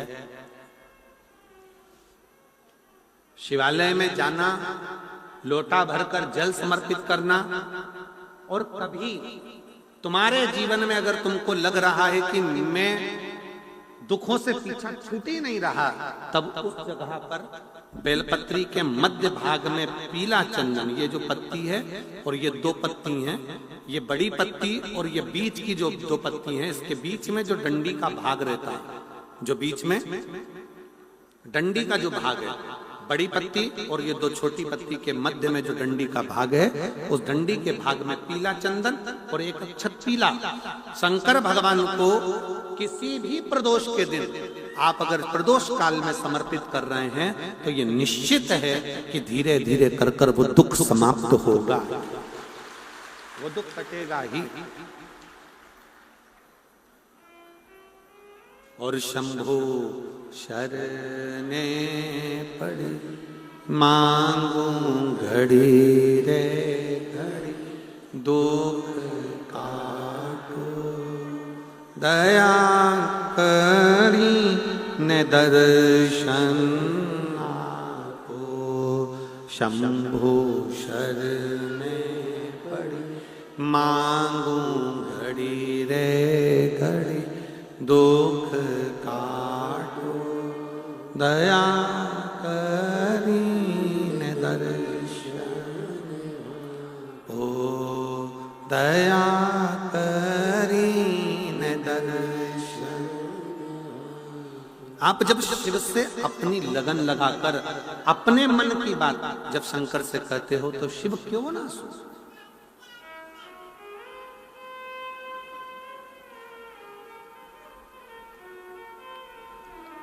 पार्वती जी ने फिर अगला प्रश्न किया।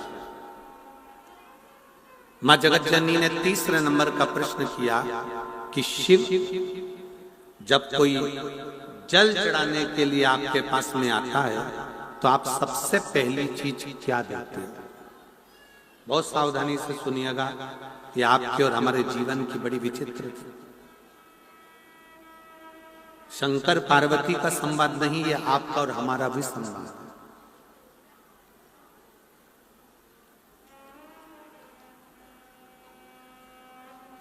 शिव के मंदिर में जल चढ़ाने वाले को, शिव महापुराण की कथा को श्रवण करने वाले को, मात पिता की सेवा करने वाले को, वृद्धजन, गुरुजन, संत जन, साधु जन, सन्यासी जन, तपस्वी जन, साधक जन, उपासक जन की सेवा करने वाले को आप क्या देते?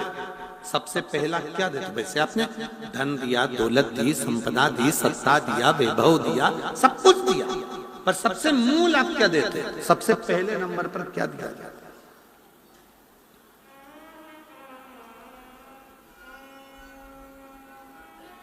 शिव जी कहते हैं, शिव महापुराण की कथा सुनने वाले को, शंकर पर जल चढ़ाने वाले को, शिव तत्व को जानने वाले को, शिव की स्तुति करने वाले को मैं सबसे पहले बुद्धि, मेरा जो पुत्र है बुद्धि का देव गणेश, मैं उसको उसके साथ उसके द्वार तक, उसके घर तक भेज देता हूं। सबसे पहले मैं बुद्धि को देता हूं, सबसे पहले मैं बुद्धि प्रदान कर देता हूं, उसके दरवाजे पर गणेश जी को भेज देता हूं, बुद्धि के देव को भेज देता हूं।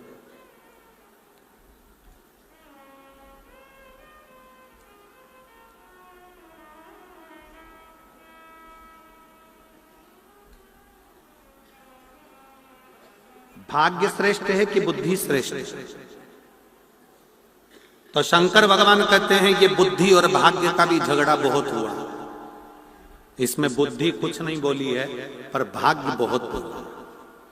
एक दिन की बात है, मैं माता सती के साथ में कुंभज ऋषि के आश्रम पर जा रहा था। पार्वती अगस्त ऋषि के दरवाजे पर मैं कथा श्रवण करने के लिए जा रहा था। उस समय पर भी सती ने मुझसे यही प्रश्न किया था कि बुद्धि और भाग्य में श्रेष्ठता किसकी?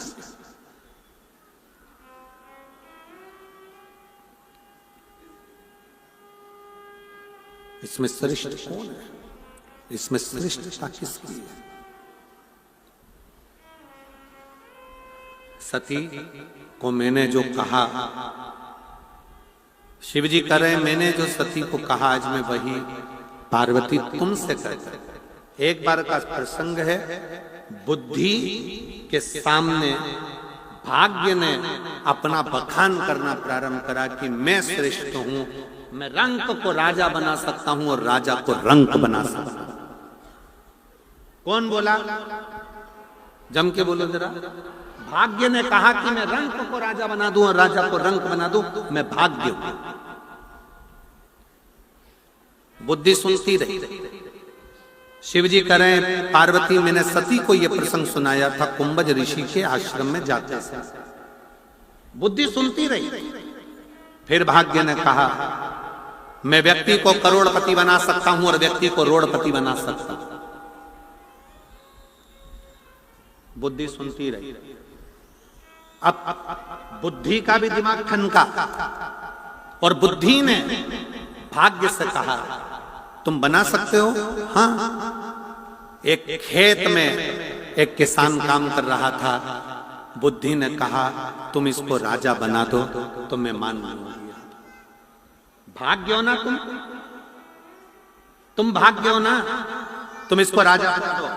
खेत में काम करने वाले किसान को अगर तुम राजा बना दोगे, तुम बुद्धि कहती है मैं तुम्हारी दासी बन जाऊंगी, बनाओ इसको राजा। भाग्य ने हंसते हुए कहा क्या बुद्धि, इतना छोटा सा काम दिया है मुझे राजा बनाने का, अभी बना देता हूं मैं राजा अभी। और भाग्य ने अपनी लीला रचना प्रारंभ करी। भाग्य ने देखा कि किसान ने गेहूं की फसल लगाई थी, किसान ने गेहूं की फसल लगाई थी, और भाग्य ने उस गेहूं की फसल के दाने की जगह पर उसमें मोती पैदा कर दिया। क्या पैदा करा है? मोती। अब तो देखा जाए तो मोती मोती हो गया। किसान ने एक बाली तोड़कर उसको मल के देखा कि मेरा गेहूं पका कि नहीं पका। मल कर देखा तो उसमें सफेद सफेद कंकर नजर आ रहे थे।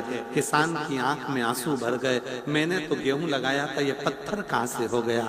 फिर उसने दूसरा तोड़ा, फिर देखा तो उसमें पत्थर ही पत्थर सफेद नजर आ रहे थे। किसान बाहर बैठकर रोने लगा।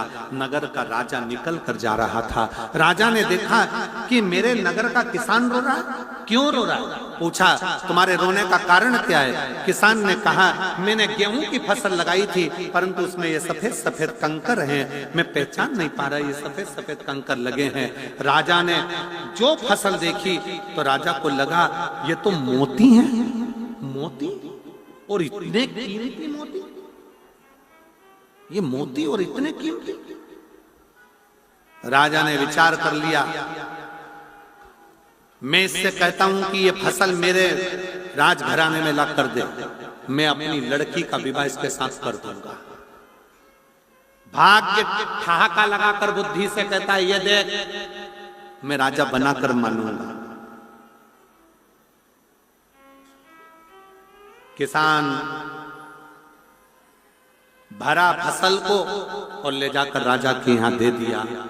राजा ने अपनी लड़की का विवाह कर दिया। बुद्धि देख रही, तू राजा बना, बुद्धि देख रही। लड़की का विवाह करा, सोना चांदी हीरा पन्ना देकर सुंदर सी बेटी का विवाह उस किसान के साथ कर दिया। किसान जब अपने घर में आया तो रात्रि के समय उसके मन में आया कि मैंने सुना है कि मौत बड़ा सुंदर रूप धर कर आती है, ऐसा लग रहा है राजा ने मेरे साथ चाल चलकर ये जरूर किसी मौत को मेरे कमरे में भेज दिया है और ये मुझे मार कर रहेगी। तो किसान कमरा छोड़कर नदी की ओर भागा। कुछ राजा के दूत घूम रहे थे, उनको लगा कि ये इसकी तो शादी हुई है, ये कहां भाग कर जा रहा है। उसको पकड़कर राजा के सामने ले जाकर खड़ा कर दिया। राजा ने कहा इसने मेरी बेटी का अपमान करा है, इसको कारागार में डाल दो, कल इसको फांसी की सजा हो जाएगी, बंद करो इसको ले जाकर।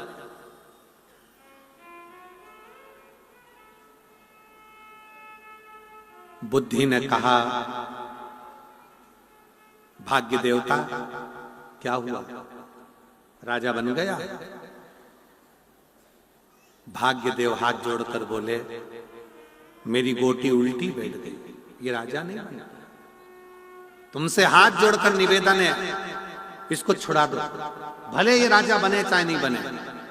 बुद्धि ने कहा तुमने हार मान ली भाग्य? भाग्य कहता है कि मैं हार मानता हूं। बुद्धि ने अपना रीत अपनाई। राजा के कक्ष के बाहर दूसरे दिन जैसे ही उसको किसान को लेकर आए और फांसी की सजा सुनाने वाले थे तो उससे पूछा गया कि तू बता कि मैं नदी की ओर भागकर क्यों जा रहा था? उसने कहा महाराज किसी के रोने की आवाज सुनी थी, कोई कह रहा था मुझे बचा लो बचा लो बचा लो, इसलिए मैं उसे बचाने के लिए गया था। राजा ने मन में सोचा मेरा जमाई कितना विद्वान है, दूसरे के दर्द को देखकर दुखी हो गया, आज से मैं तुझे सिंहासन पर बिठा दूंगा, आज से मैं तुझे सिंहासन पर बिठा देता हूं। भाग्य मुख देखता रहा और बुद्धि ने अपना काम रच दिया।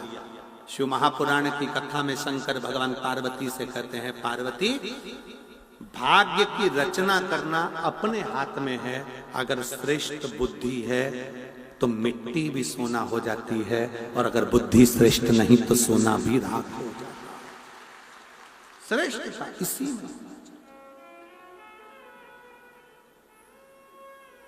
तीसरा प्रश्न मां जगत जननी जगदम्बा के सम्मुख में आया है। तीसरा प्रश्न, क्यों ना हो? आप जब भगवान पर भरोसा कर कर, विश्वास कर कर, परिपूर्ण भरोसा कर कर जब अपने कार्य में संलग्न हो जाते हो, अपने कर्म के प्रति जागरूक हो जाते हो, तो सफलता क्यों ना मिले? एक पत्र है, देखिए।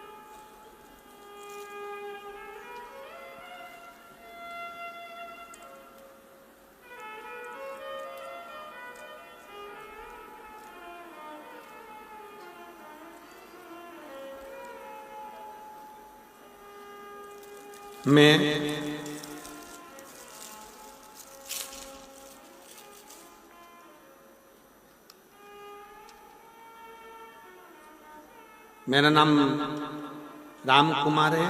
मैं एलनाबाद जिला सिरसा का निवासी हूँ। कहीं बैठे हो तो हाथ हिला सकते हैं। मेरा नाम राम कुमार, मैं एलनाबाद जिला सिरसा का निवासी हूँ। कहीं बैठे हो तो हाथ हिला सकते हैं, और अगर बैठे हो आए हैं, हाँ ठीक है, आ जाइए, एक बेलपत्र लेकर जाइए, आइए। गुरुजी, पहले तो आपको मैं धन्यवाद देता हूं जो आपने अपने पत्र में अपने ही लिए सत्यता का प्रमाण दिया, आपको उसके लिए धन्यवाद। गुरुजी 24 घंटे शराब के नशे में लिप्त रहता था, शराब पीता था। घर की स्थिति भी ठीक नहीं थी, घर के हालत बहुत खराब थे। फिर एक दिन मेरे दोस्त ने मुझे शिव मंदिर में बेलपत्र की सेवा लगाने को कहा। गुरुदेव, मैं बेलपत्र की महिमा नहीं जानता था कि बेलपत्र से होता क्या। मेरे दोस्त के कहने से सन 2021 में सावन के 1 महीना बेलपत्र की सेवा लगाई। उसके बाद बाबा की ऐसी कृपा हुई गुरुदेव, कथा में मन लगा, और ऐसा मन लगा कि उस दिन 2021 में ही मैंने सावन के महीने में पार्थिव निर्माण के बाद शराब को छोड़ दिया। और 24 घंटा लिप्त रहने वाला मैं शराब को 2021 में छोड़ा, और मैंने शराब पीना छोड़ने के बाद मेरी भांजी ने मुझसे कहा, आप घबराओ नहीं मामा, शिवजी पर अगर भरोसा करा है तो वो तुम्हारा काम धंधा भी लगाएंगे, तुम्हारी नौकरी भी लगाएंगे। तुम उनके मंदिर जाते रहा करो, क्योंकि उसकी नौकरी सबसे बड़ी नौकरी है, फिर वो नौकरी पर लगा भी देता है। और बाबा की कृपा से आज मैं स्वयं, मुझे काम भी मिल गया और एक मंदिर की सेवा भी मिल गई, और बाबा की कृपा से मेरा परिवार अच्छा चल रहा है। मैं बाबा को यहाँ धन्यवाद देने के लिए, बाबा को धन्यवाद देने के लिए मैं यहाँ पर पहुंचा हूँ। शिव की कृपा किसको कहते हैं? एक पत्र और देखिए, बड़ा सुंदर।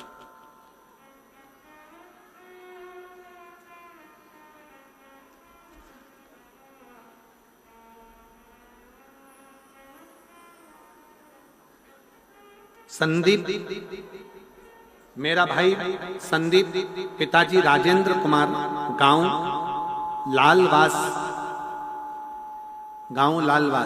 कहीं बैठे हो तो हाथ हिला सकते हैं, अगर कहीं बैठे हो, और अगर बाहर पंडालों में हो, यहाँ है, हाथ हिला, आ जाइए, एक बेलपत्र लेकर जाइए, आ जाओ। मेरा भाई संदीप, पिताजी राजेंद्र कुमार, गांव लालवास। 6 से 7 साल से मेरा भाई 2017 से सरकारी नौकरी की तैयारी कर रहा था। कभी 1 नंबर से कभी 2 नंबर से रह जाता।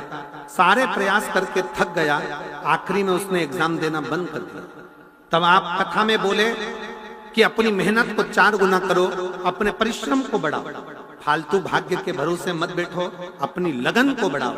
मैंने अपने भाई से कहा तू सियोर वाले महाराज की कथा सुन, वो हमेशा कहता है कि 4 गुना मेहनत करो। और मेरे भाई ने कथा सुनकर मेहनत करना प्रारंभ करा, पढ़ाई करी रात दिन एक, बाबा का कथा सुनी। फिर मेरे भाई ने कथा में सुना कि पंडाल में बैठकर जो मांगते हैं वो मिलता जरूर है। मेरा भाई सिरसा भी आया, भटिंडा भी गया, सीहोर भी गया, रेवाड़ी भी गया और 4 जगह पर उसने कथा पंडाल में बैठ के सुनी। आज बाबा की कृपा से उसको उम्मीद नहीं थी कि सरकारी नौकरी लग जाएगी। आज बाबा की कृपा से 17/10/2024 को शिक्षक पद पर नियुक्त हो गया और वो टीचर बन गया। मैं बाबा को यहाँ धन्यवाद देने के लिए आई हूं। शिव तत्व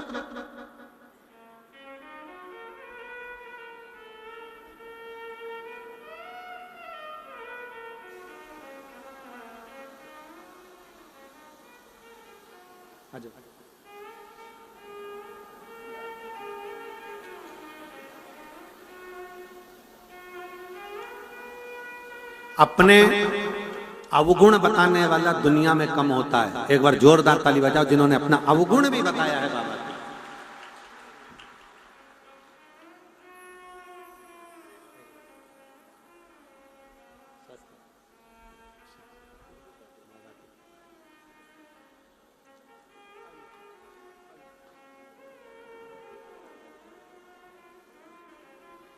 अपना अवगुण बताने वाला दुनिया में कम होता है, पर अपना अवगुण बताना कि मैं पहले नशे में रत रहता था 24 घंटे पर। एक बार सावन के महीने में ऐसी सेवा भगवान शंकर के मंदिर में करी 2021 में। उस सेवा का फल इतना मिला कि उस दिन से जो छोड़ी और हो कोई दूसरा आपके नशे को नहीं छुड़ा सकता। आपका नशा आपको खुद छोड़ना, दूसरा नहीं। घर के लोग भी संकल्प दिला दे, कसम दिला दे तो नहीं छूटता, आपको दिल से छोड़ना पड़ता तब छूटता। बोल बम का नारा है सारी समस्या का हल। अपने को स्वयं स्वीकार करना, स्वयं। इसलिए शास्त्र कहते हैं मेरे बाबा से निराला यहाँ कोई नहीं, भोले बाबा से निराला यहाँ कोई नहीं, शंभू बाबा से निराला यहाँ कोई नहीं, भोले बाबा से निराला कोई नहीं। ओ कोई नहीं रे यहाँ कोई नहीं, कोई नहीं रे यहाँ कोई नहीं। ओ कोई नहीं रे यहाँ कोई नहीं, कोई नहीं रे यहाँ कोई नहीं, भोले बाबा से निराला यहाँ कोई नहीं, भोले बाबा से निराला यहाँ कोई नहीं। शिव का डमरू डम डम बोले, अगम निगम के भेद ये खोले। शिव का डमरू डम डम बोले, अगम निगम के भेद ये खोले। शिव का डमरू डम डम बोले, अगम निगम के भेद ये खोले। शिव का डमरू डम डम बोले, अगम निगम के भेद ये खोले। ऐसा डमरू बजाने वाला कोई नहीं, ऐसा डमरू बजाने वाला कोई नहीं, भोले बाबा से निराला कोई नहीं, भोले बाबा से निराला शंभो। डमरू वाले से निराला यहाँ कोई नहीं, शंभू से निराला यहाँ कोई नहीं। ओ कोई नहीं रे यहाँ कोई नहीं, कोई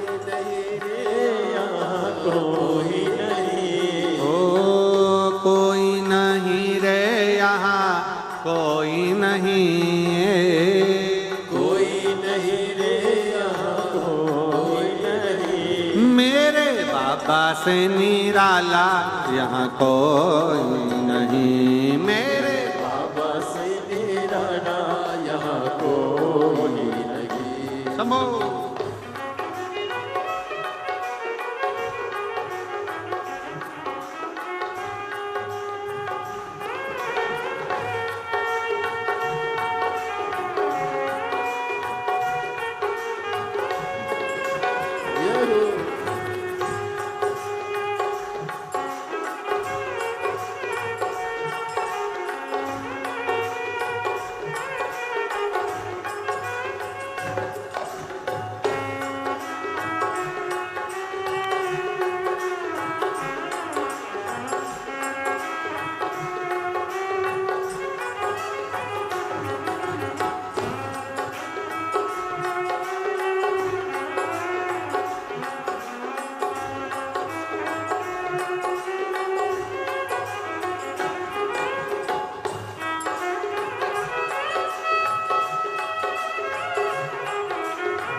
काया जब जब करवट बदले, पाप चमकते अगले पिछले। काया जब जब करवट बदले, पाप चमकते अगले पिछले। आया जब जब करवट बदले, पाप चमकते अगले पिछले।